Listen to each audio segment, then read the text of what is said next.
समस्त रसिक जनों को, सुधी जनों को सादर वंदन। भारतीय ज्ञान परंपराओं के संदर्भ में मैं यह कहता आ रहा हूं कि वे अनादिकाल से अद्यावधि अद्यावधि आज के समय तक निरंतर विकसित होती आ रही है। यह ज्ञान की धारा है जो एक स्रोत से निकलकर कई कई धाराओं में, उपधाराओं में बंटकर प्रवाहित होती रही है। कभी कोई धारा उसकी सूख जाती है, कभी वह महानदी बन जाती है, पर प्रवाह कभी विच्छिन्न नहीं हुआ है। भारतीय ज्ञान परंपराओं के, भारतीय ज्ञान मीमांसाओं के विकास को 5 चरणों में व्यवहार की दृष्टि से देखने की बात भी मैं करता आ रहा हूं। पहला चरण अनादिकाल से लगाकर, जिसे वैदिक काल कहा जाता है, 1000 ईसा पूर्व या 1000 विक्रम पूर्व, वहां तक विस्तीर्ण है।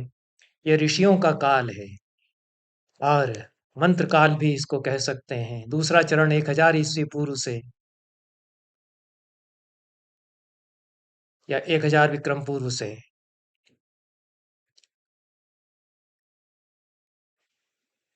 ईसा के काल तक का है। यह तर्क काल है। बुद्धि का प्रकर्ष आरंभ होता है, दर्शनों का उदय होता है। तीसरा चरण ईसा की पहली शताब्दी से 10वीं शताब्दी तक, यह विस्तार काल है, भाष्य काल है, भाष्यों की रचना हो रही है। चौथा चरण ईसा की 11वीं शताब्दी से 18वीं शताब्दी तक, यह पीरियड ऑफ डाइवर्सिफिकेशन जिसको कहते हैं, परंपराओं के शुभ शाखाओं उपशाखाओं में विभाजित होने का काल, मोटे तौर पर कह सकते हैं, विस्तार काल है। पांचवा चरण 18वीं शताब्दी के पश्चात आज तक चला आ रहा है। इन 5 चरणों में किस प्रकार से भारतीय ज्ञान मीमांसा की, भारतीय ज्ञान परंपरा की यात्राएं कई कई अनुशासनों में, कई कई धाराओं में बंटकर अपना विकास करती रही है, इसकी चर्चा अनेक दृष्टियों से की जाती है। उसमें मैं केवल आज एक ही बात यह जोड़ना चाहता हूं कि यह सारी यात्रा आनंद की गंगोत्री से निकलकर आनंद सिंधु तक पहुंचने की यात्रा है। मूल इसका सूक्ष्म हो सकता है, पर आनंद से वह आरंभ होता है और आनंद ही गंतव्य उसका है। यह हम इन विकास यात्राओं के क्रम में देखते हैं। वेदों में सृष्टि की व्याख्या करते हुए कहा गया कि आरंभ में एक पुरुष हुआ, वह एकाकी रम नहीं रहा था, तो उसने अपने आप को बहुत बना लिया। एक के बहुली भवन या बहुत हो जाने से सृष्टि होती है और विकास होता है। एक अपने आप को बहुत करता जाता है।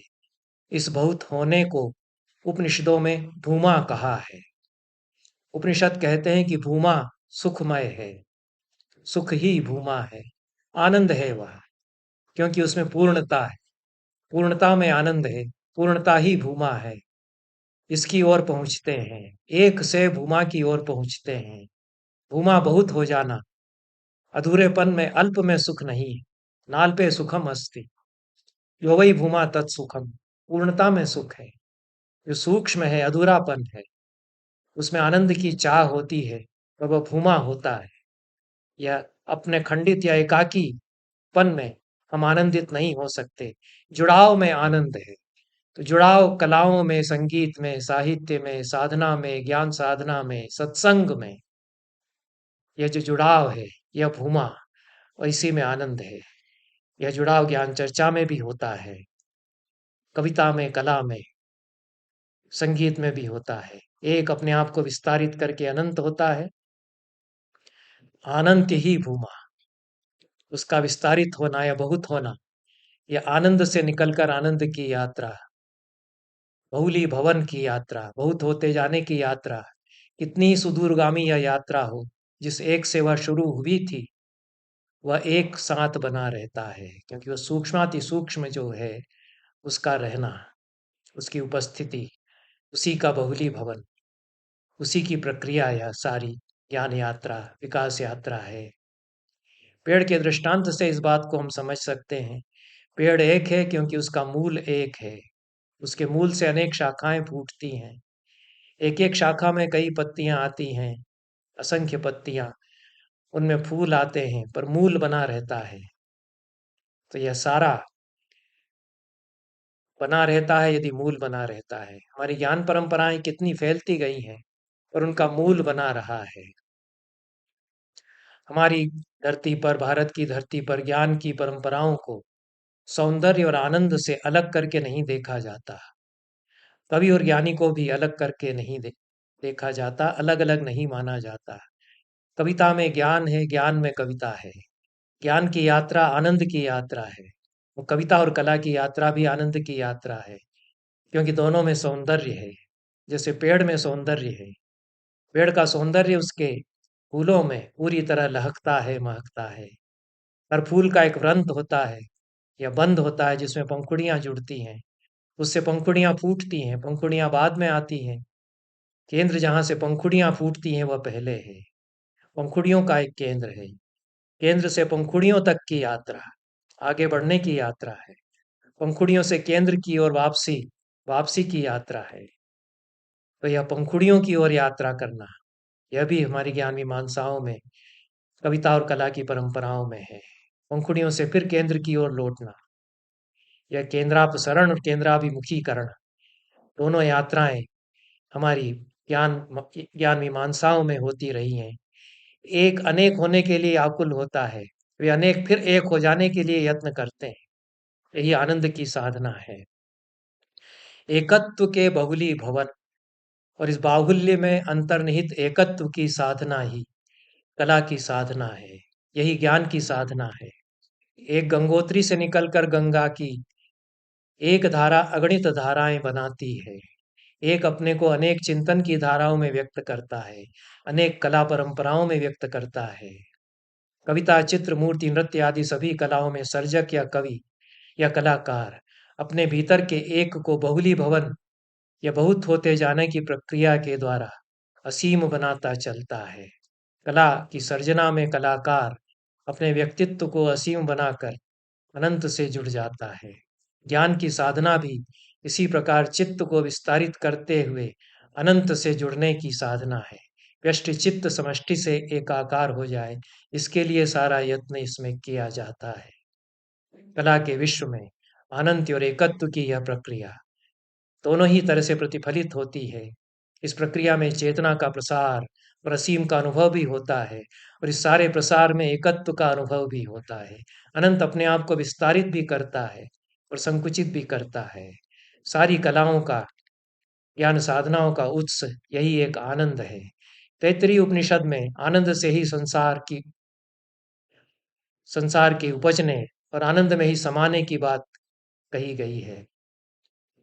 भारतीय नाट्य, नृत्य, चित्र, मूर्ति और ज्ञान परंपराओं में आनंद ही वह गंगोत्री है जिससे कविता और कला की भागीरथी, अलकनंदा या गंगा निस्सृत होती है।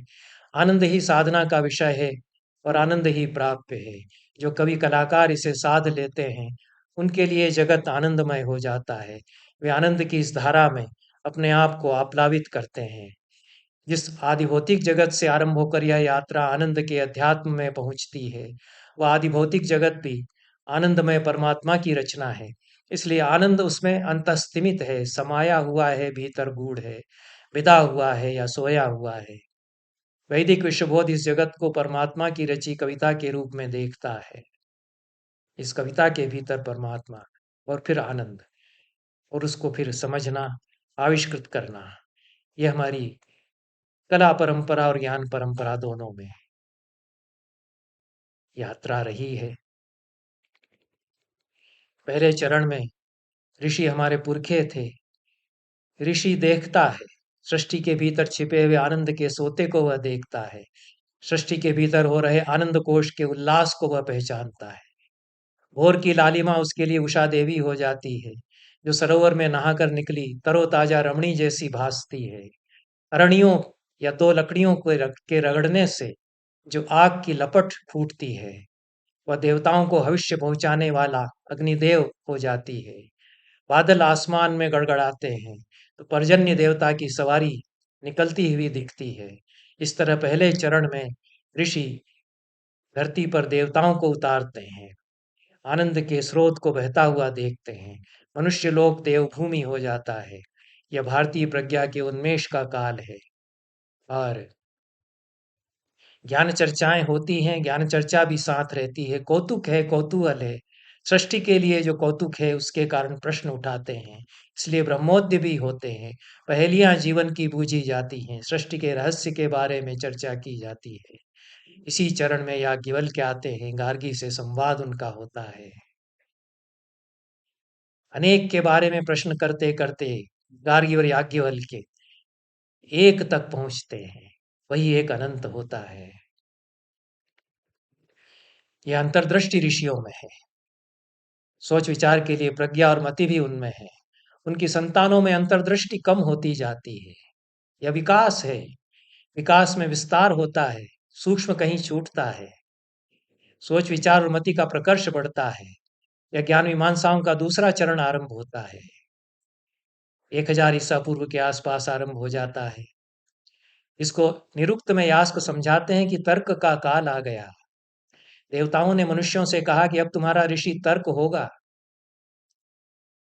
ऋषि चले गए, अब ऋषि नहीं है तो ऋषि हमको कैसे मिलेंगे? देवताओं ने कहा कि तर्क से फिर ऋषित्व को प्राप्त कर लोगे, तर्क से फिर आर्ष भाव को प्राप्त कर लोगे, क्योंकि तर्क के द्वारा जो ऊह और अभ्यूह करता है, ऊह और अभ्यूह के द्वारा फिर ऋषित्व को प्राप्त कर लेता है। तो यह जो छूट गया था उत्स आर्ष भाव का, आनंद का, उसको इस दूसरे चरण में तर्क से प्राप्त करता है। क्योंकि ये जो संवेदन है भीतर का, वह धीरे धीरे ज्ञान के प्रसार में कहीं लुप्त होता लगता है, शाखाओं के बहुली भवन में लुप्त होता लगता है। उस बहुली भवन में फिर हम ऊह और अभ्यूह करते हुए फिर से आर्ष भाव को प्राप्त कर लेते हैं। इसलिए यह जो एक से अनेक होने की यात्रा में एक यदि कहीं आनंद का उत्स यदि कहीं लुप्त होने लगता है, तो उसको देवताओं ने कहा कि अभ्यूह और ऊह करो तर्क के भीतर से, उसको फिर से पालोगे। ये वापसी होती है। इसी दूसरे चरण में कपिल, कणाद, गौतम, जैमिनी, बादरायण और पतंजलि जैसे सूत्रकार होते हैं। बुद्ध और महावीर अपना संदेश देते हैं। इसी दूसरे चरण में संस्कृत भाषा की अनोखी नियति रची जाती है कि वह एक सूत्र में बांधेगी सारे देश को।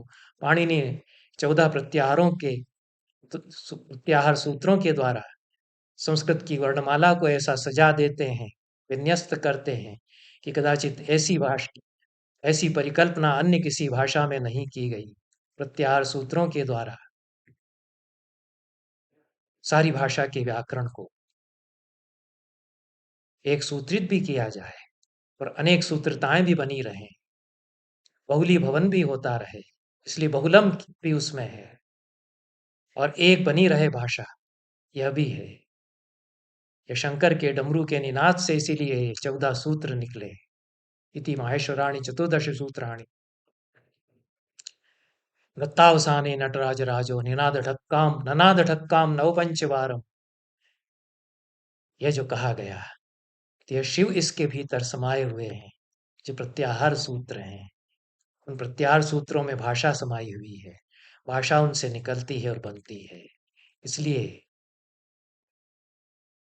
यही बात भरतमुनि नाट्य में कहते हैं। जैसे बीज से वृक्ष होता है, वृक्ष से पुष्प और फल, उसी तरह से बीज के रूप में तो सारे रस, बीज के रूप में तो रस ही इस सारे नाट्य के मूल में है। इन्हीं से सारे भाव व्यवस्थित होते हैं। यही रस सर्जक की भी संवित है, यही मूल संवित है, यही नाट्य की सृष्टि का मूल भी है। भरत मुनि जिसे नाट्य वृक्ष में बीजभूत संवित रूप रस बता रहे हैं, उसी को ब्रह्मांड वृक्ष के बीजभूत तत्व के रूप में उपनिषद बता रहे हैं। यदि कहा जाए कि काव्य रस या नाट्य रस अलग है और औपनिषदिक तत्व मीमांसी रस इनसे पृथक पदार्थ है, तो यह कहना भी उचित नहीं, क्योंकि काव्य रस या नाट्य रस को भी संवित विश्रांति या स्वात्म मात्र परिवसिति के रूप में ही समझाया गया है। आत्म का अनुभव भी भाव है, इसी अनुभव से तदाकारिता रस है। यदि काव्य आत्मा की संकल्पात्मक अनुभूति है, तो रस आत्मा की संवेदनात्मक अनुभूति है। नट या नर्तक का अभिनय करना आत्मा का अभिनय भाव के लक्षण में भरत मुनि कहते हैं आत्माभिनयनम भाव। भरत मुनि कहते हैं कि सारा तामझाम जोड़ा बड़ा नाटक किया फिर भी सच्चा आनंद नहीं आ रहा था। तो ब्रह्मा ने उनसे कहा कि चलो शंकर के पास चलते हैं। शंकर ने कहा कि कैशिकी वृत्ति जोड़ लो तब सब कुछ सरस हो जाएगा। कैशिकी वृत्ति क्या है? चित्त को आनंद की धार से फिर से जोड़ लेना कैशिकी वृत्ति है। अभिनव गुप्त के गुरु भरत भट्ट तोत कहते हैं, अभिनव गुप्त के गुरु भट्ट तोत कहते हैं कि नायक कवि और श्रोता तीनों का अनुभव एक होता है। नायक से आशय संसार के उन मनुष्यों से है जिनका जीवन कविता और कला में चित्रित किया जाता है। उनके अनुभवों को कवि व्यक्त करते हैं।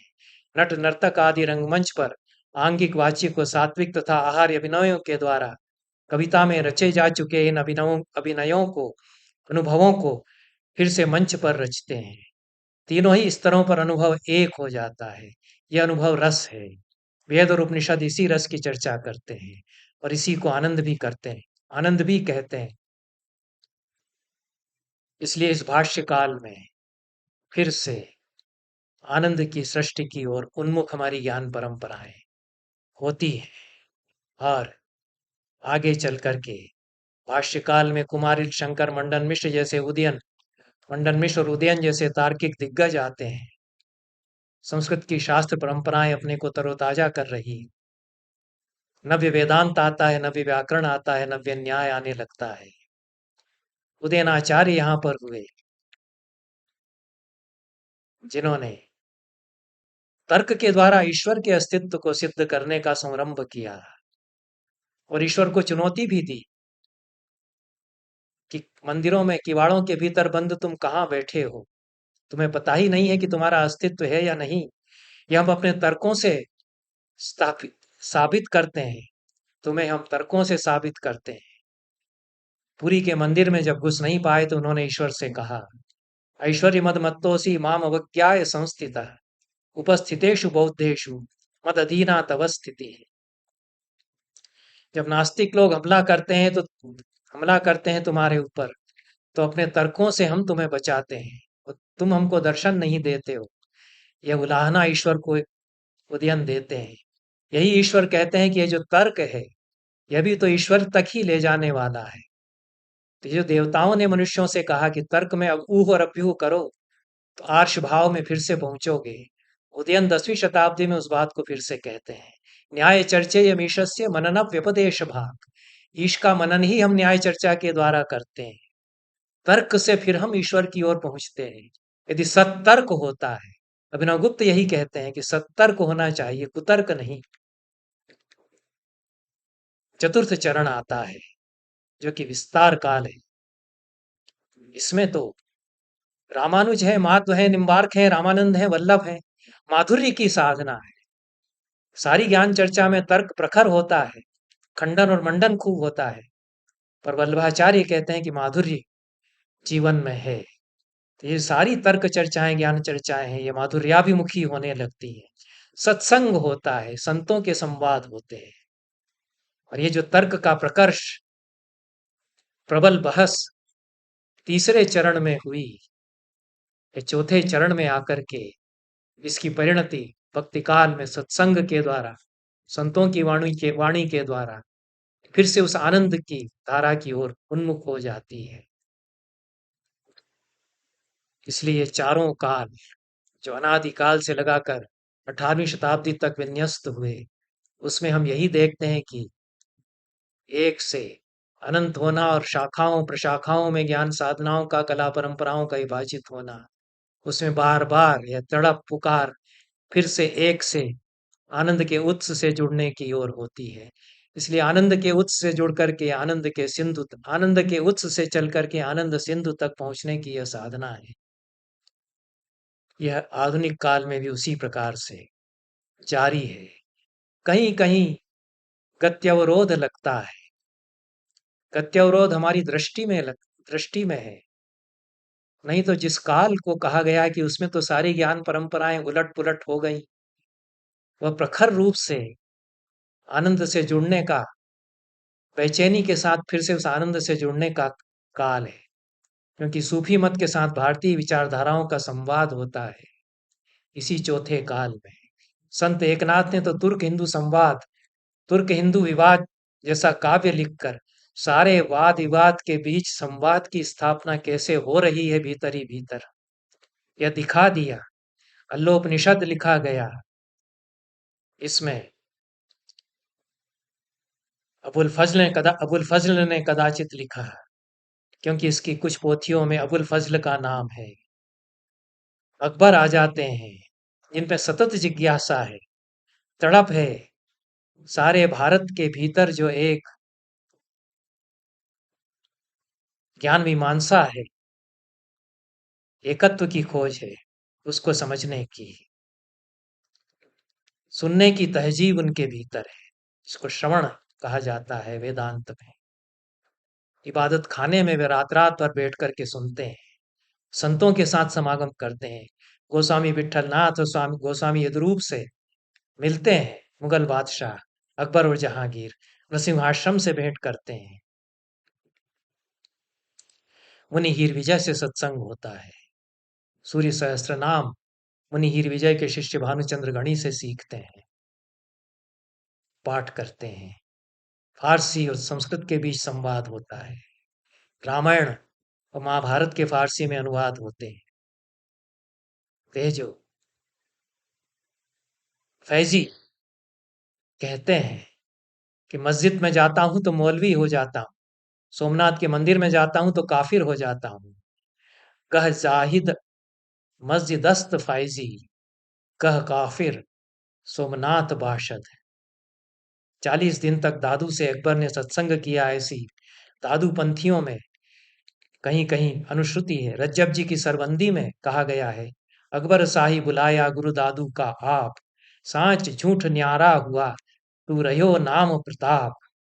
तो यह जो पूरा सत्संग का काल है, उसमें कई लोग शामिल हैं। दादू जन्म लीला परिचयी में कहा गया है, गोष्ठी करी दिवस 40, पार न पायो बिसवा बीसा, टेक अहे जैसी प्रहलादू, ज्ञान कबीर सुनावे दादू।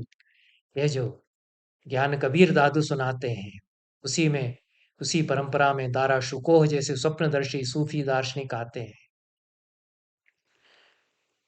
तो यह चौथा चरण बहुत बड़ी संभावनाओं का काल भी है। इन संभावनाओं को रोंदा भी गया और उनके संबंध में हमारा अज्ञान फैला, हमारे बीच अज्ञान फैला दिया गया है। अज्ञान के तिमिर में हमको ढक दिया गया है।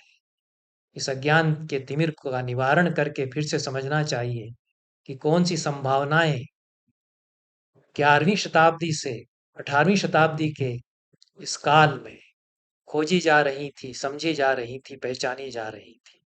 ये जो अंतिम चरण है 18वीं शताब्दी के बाद का, वर्तमान काल का चरण है, इसमें वैश्विक प्रसार होता है सारी ज्ञान मीमांसाओं का, कला साधनाओं का, वाद और विवाद और संवाद की अनुपम संभावनाएं खुलती हैं। जितनी बड़ी संख्या में ज्ञानी जन, संत जन इस काल में होते हैं, उतने कदाचित पहले कभी नहीं हुए होंगे। मैंने यथामति ज्ञान मीमांसा की आनंद के उत्स से आनंद के महासागर तक की, आनंद की गंगोत्री से आनंद सिंधु तक की यात्रा का अत्यल्प संक्षेप में वर्णन किया है। इसमें 3 पड़ाव स्पष्ट रूप से दिखाई देते हैं। एक ज्ञान का पथ है, वेदों के ऋषि इस पथ पर चलते हैं। एक कर्म का पथ है, वैदिक काल के पश्चात तर्क काल में क्षत्रियों के शौर्य में यह पथ पहचाना जाता है, चरितार्थ होता है। और 8वीं 9वीं शताब्दी के पश्चात अहंकार का विगलन करके परम सत्ता के सम्मुख समर्पण का पथ है, भक्ति का पथ है। ज्ञान, कर्म और भक्ति के पथों पर हमारी ज्ञान मीमांसाएं, कला साधनाएं, आचरण पद्धतियां चलती रही हैं। आधुनिक काल में ज्ञान के द्वारा गोपीनाथ कविराज ने, भक्ति के द्वारा मुक्ति का पथ रामकृष्ण परमहंस ने, कर्म के द्वारा विवेकानंद और गांधी ने, मुक्ति का पथ, आनंद की साधना का पथ प्रदर्शित किया। इन तीनों में समन्वय अब हो, यह भी अरविंद ने मार्ग दिखाया। इन शब्दों के साथ आज के इस वक्तव्य को मैं समाप्त करता हूं। बहुत बहुत धन्यवाद सभी को। नमस्कार।